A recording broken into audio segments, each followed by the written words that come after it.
Today, local communities strangled by the loss of in-person banking and what you can do about it.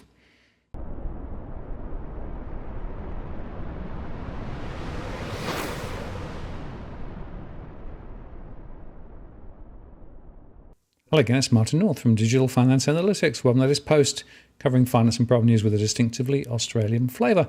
I'm joined by Robbie Barwick. Hi, Robbie. Hi, Martin. How are you doing? Yeah, good. Flat out, as you know, because we've had a very busy week and it's not over. Well, I'm responsible this week for helping to make the news, right? You are. So therefore, I'm going to ask you the questions.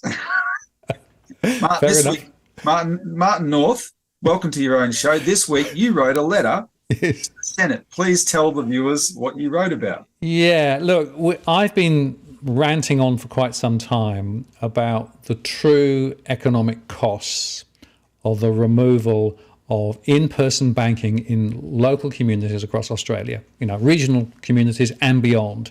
Yeah. And, I'm getting really frustrated. Locally here, we've lost a couple of our, major four branches that we had from the big four. They've all gone. So we've got no local banking other than from, small customer-owned banks anymore. But this is a big deal. And so the question is, what do we do about it? Well, I wrote a letter, and that letter basically says it's a really important issue, and it's not just about migration to digital. There's an economic cost to all those regional communities. So in the letter, I try to outline some of the critical issues that essentially need to be thought about, and I've directed it specifically at what I think is going to be a really important point of leverage into the Senate, because actually there's a committee that should be handling this. Yes. The Rural and Regional Affairs and Transport Committee, RARAT, the RARAT Committee. And this is right up their alley, because I just finished recording the Citizens Party's weekly show, Martin, and I had to open with an apology, a correction. And unlike the major media who print their retractions down at the bottom in very small print where you can't see them, yeah. I opened with this retraction because last week in our show, I had told our viewers that in the last 5 weeks then, since the government had published the Regional Banking Task Force report on bank branch closures, 22 banks had closed. And I thought that was terrible. Well, it turns out I was wrong. 72 banks have closed in now 6 weeks. 72, almost as many in 6 weeks as in the whole of 2021 combined.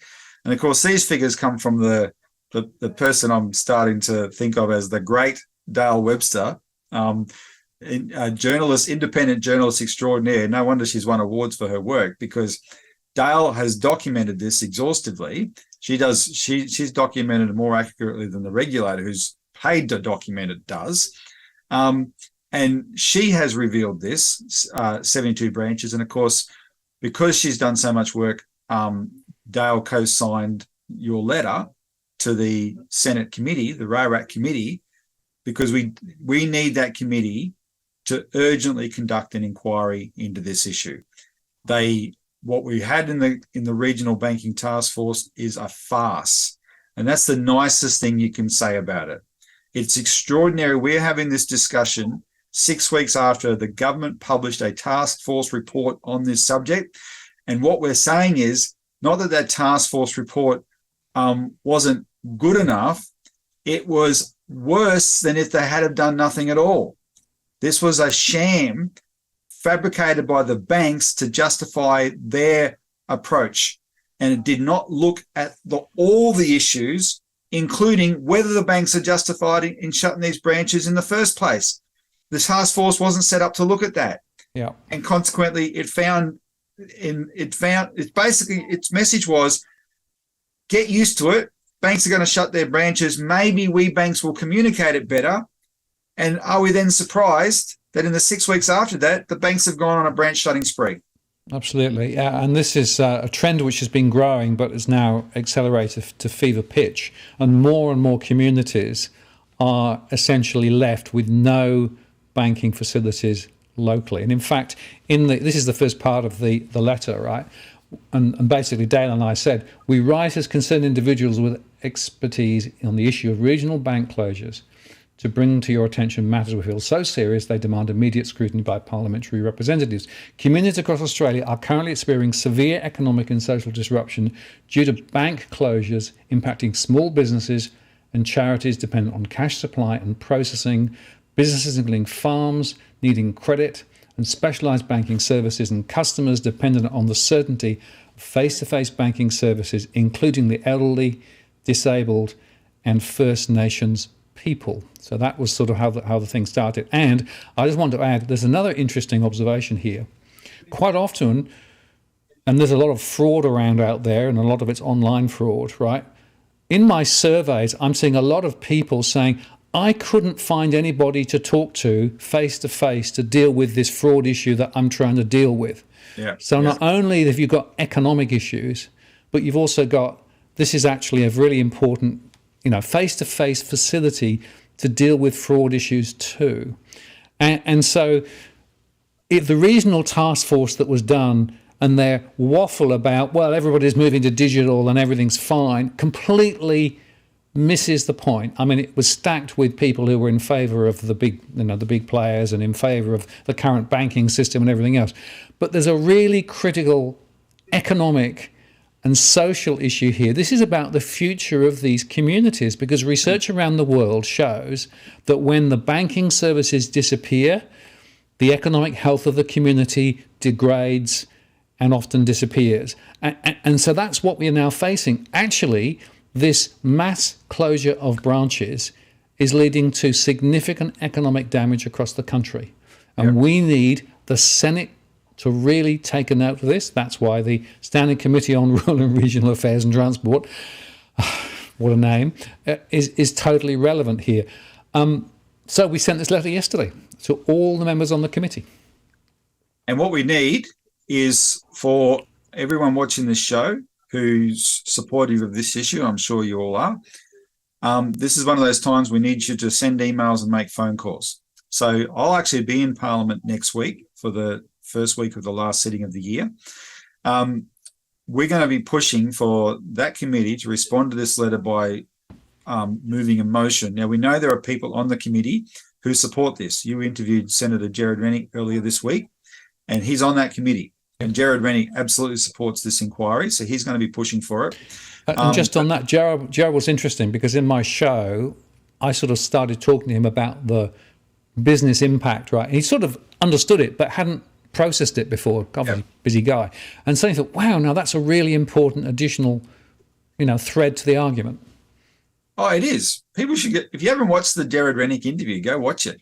And I remarked upon that as well, because I first read about the impact on businesses from the standpoint of cash and security, the security concerns, because if you take away the bank from the regional town, they're still going to be trading in cash because they have no alternative, right? You cannot rely on the power and the communications infrastructure out there. They've got to use cash, so they're going to be trading in cash. So you take away the bank, which is the place they can safely put their cash overnight, you will be creating security issues in those towns or forcing those small business people to drive hundreds of kilometers to the next place to do their banking, right? That's what you're doing to those towns. And this is a serious, serious problem. So Gerard saw it in those terms, but Dale Webster raised this in her first big article she wrote on this issue last year. Because in her work, she went to all these towns. She saw that the banks had been withdrawn, but the cash was still dominating. Cash is king, and it was stockpiling in those places. And at a certain point, maybe we should whisper this because we don't want to tip off organised crime, but at a certain point, it will attract the wrong attention from the elements that are predators and look for this kind of stuff, right? This is what the banks are exposing their communities to. So anyway, it's every facet. The list you just read there in the letter is quite important. I've had a lot to do with the discussion, as you have, Martin, about Coober Pedy, and it was described to me in Technicolor. Coober Pedy is going to lose Westpac in February, its last bank. But get this one. not only, if you look at Cooperpedy on the map, and I've got this beautiful map of Australia here, so 540 kilometres from the nearest town with a bank, which is Port Augusta at the top of the Gulf. 540 kilometres. So when Westpac loses this bank, the people of Cooperpedy who need to go to a bank will have to go 540 kilometres to a bank. But worse than that, above Cooperpedy, you have a whole bunch of other towns like Marla, which is more than 200 kilometres north of Cooperpedy. There's a licensed post office there. The proprietor of that licensed post office spoke to one of our members and pointed out that when she needs to get cash, she goes to Cooperpedy to do her banking. Yep. Now she will have to go 700, 800 kilometres to find a bank, right? This is crazy stuff, what the massive disruption that the banks are doing. And so you can get these descriptions, just ask around. Don't tune out of this discussion if you live in a capital city and say, oh, this doesn't really apply to me. No, what you're talking about here is not just the service and the withdrawal of the service and the inconvenience. You're talking about your financial institution too is being two-faced. And if they're going to be two-faced to the whole of regional Australia, the 1 million people who live in regional Australia, they're capable of being two-faced to you. And what we need is a system where the government steps in more and says, no, there's got to be some social license here. There's got to be some quid pro quo, right? We prop you banks up in a big way.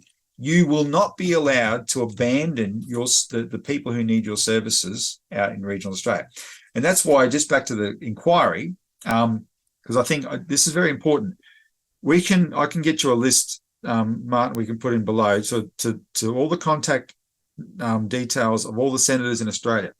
What I suggest people do is call every senator in your state or phone or email them and say, we need you to support an inquiry, the Martin North Dale Webster call for an inquiry into regional bank closures.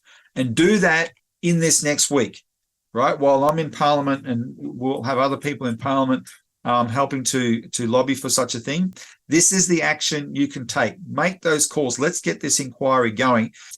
So what is very important about this call for an inquiry that you've made, Martin, is you've included a suggested terms of reference.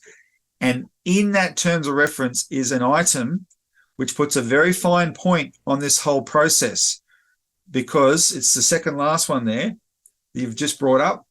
The case for establishing a new government bank through the post office network to guarantee face-to-face banking services to all communities and to increase genuine competition in the banking system.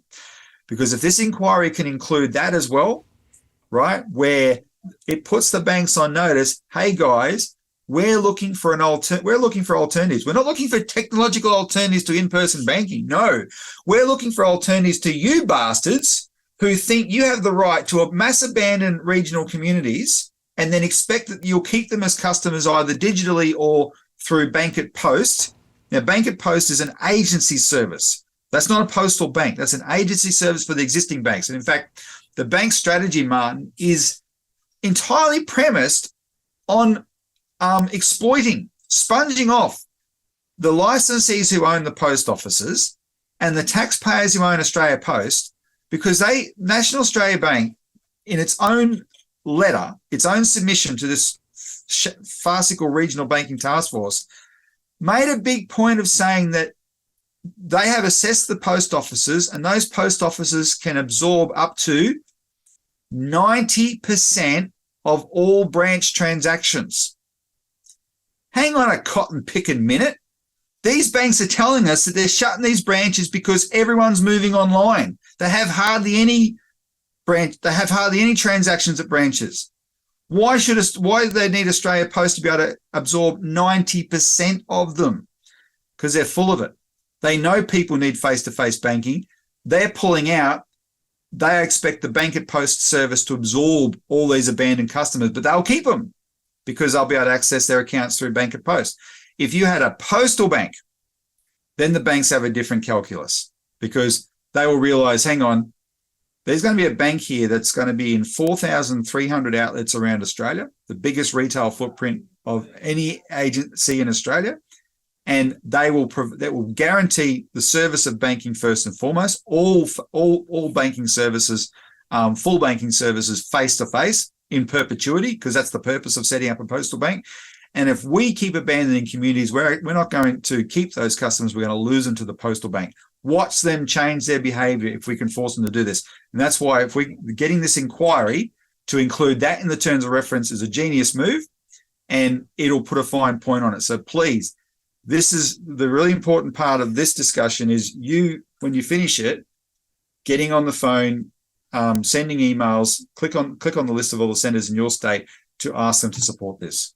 Absolutely, and this is really really important. And just to give you a bit of international context, there's an article in the Guardian, right, which is worth just referring on. This is actually relating to guaranteeing in-person banking in the UK. In the UK, the Guardian says about half of branches have disappeared, and so Labour, who's in opposition in the UK, is now planning to force a vote on guaranteeing in-person banking across the country following sways of branch closures that left local communities without face-to-face services.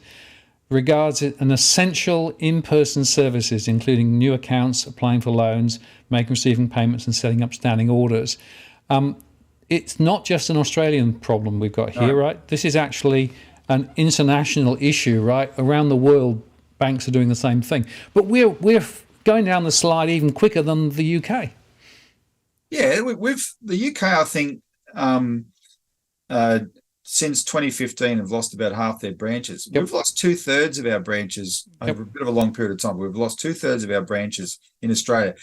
I was talking to Dale Webster about the electorate of Grey, which is the electorate that Cooper Petey's in. Grey is one of those very big outback electorates, massive. It takes up most of South Australia. She described it as a bank desert. It has lost the most banks of any federal electorate in Australia. 80% of all banks in the electorate of Grey have shut since 1975. 80%. So we are going down this at a rate of knots, gathering speed based on what's happened in the last 6 weeks. Yet look at Europe and what you've just raised there. And it's not just Europe. The Swedes have had to do similar things, the Danes, etc. There was this mad rush to digital, Martin, and the mad embrace of we can go cashless now. We've got the technology to go cashless. And all they've ended up with is severe problems. And so the governments consistently, there are governments in Europe that are now legislating, and this British Labour Party amendment is the latest example, to push the pendulum back. It's gone way too far the other way. Because I think there's a principle here about people need to understand about technology. Good technological advances don't have to be forced on anybody. People take them up. They want to take them up.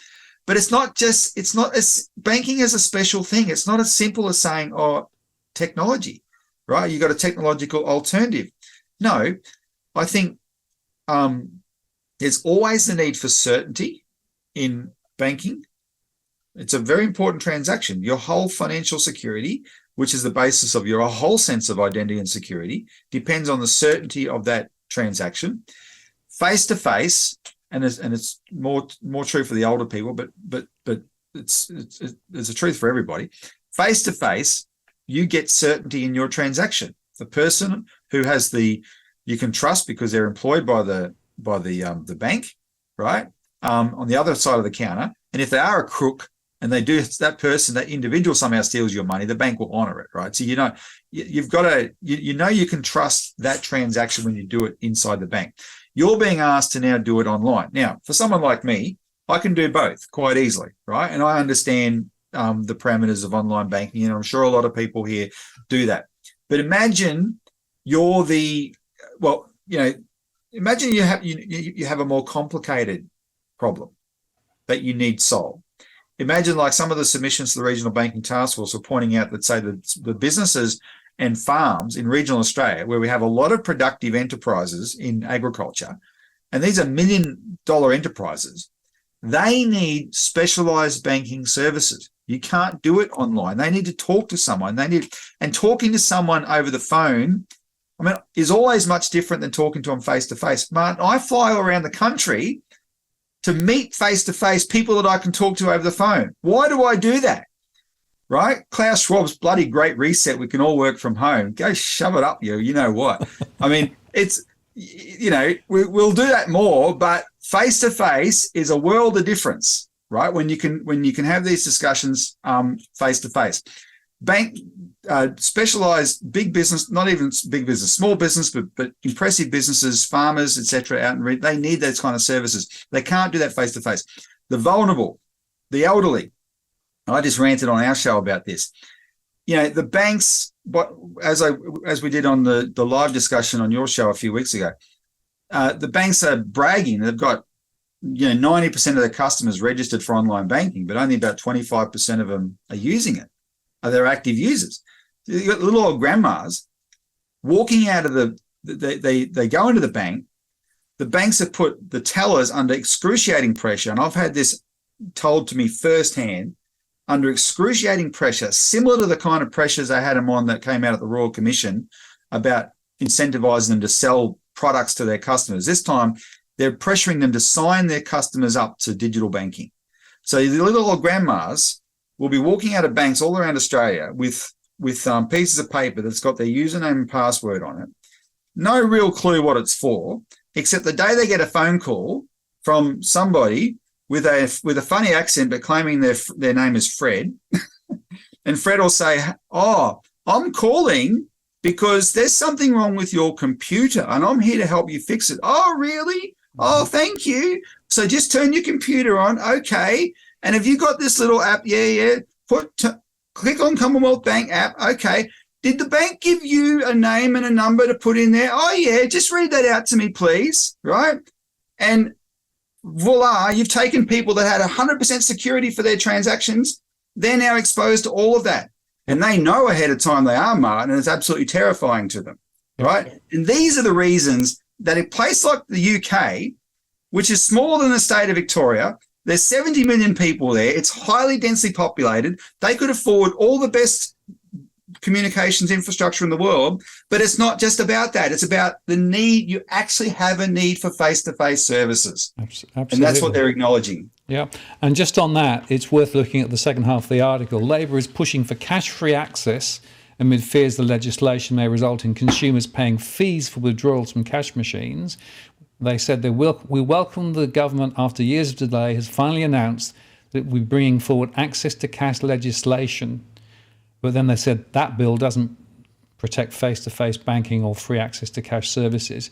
It's inevitable that payment banking systems will continue to innovate, but the Conservatives' failure to protect the services risks cutting off millions of people from essential goods and services. Treasury spokesperson confirmed that the government will bring forward access to cash legislation, although they didn't directly comment on Labor's proposal, right? But interestingly, the amendment is the latest addition to the wide-ranging bill which is broadly aimed at overhauling city regulation, originally inherited from the EU. If passed, it would give regulators a secondary objective of promoting the competitive UK firms. So this is also about competition, all those things that you said as well, right? So it's interesting that the stars are aligning, not just here in Australia, but in the UK. So this is a really big and important, and I think we're at a very important inflection point now. So if we can get the Senate to actually take this seriously and start looking into this the way we've explained it in terms of, access to banking services, the economic impact, all of those things. And by the way, branches are being removed from not just regional areas, but in suburban areas too. So don't think just because you're close to a city, it won't be your problem. It'll be your problem next week if it's not this week, right? Because it is really, it's not quite as dramatic as, say, a Coober Pedy, but for every suburb that loses their last bank in those suburbs, it is a huge disruption, including to those small businesses. Absolutely. I was going to say a lot of small businesses work local. And the last thing they need to do is to then drive into the centre of town to be able to deal with the banking. So this is a really important opportunity. And, we do this a few times a year, Robbie, when we've got a really burning issue. But this is a really burning platform. The next few days will be really important. So I'm going to make available a copy of the submission for download, and I'll put a link below.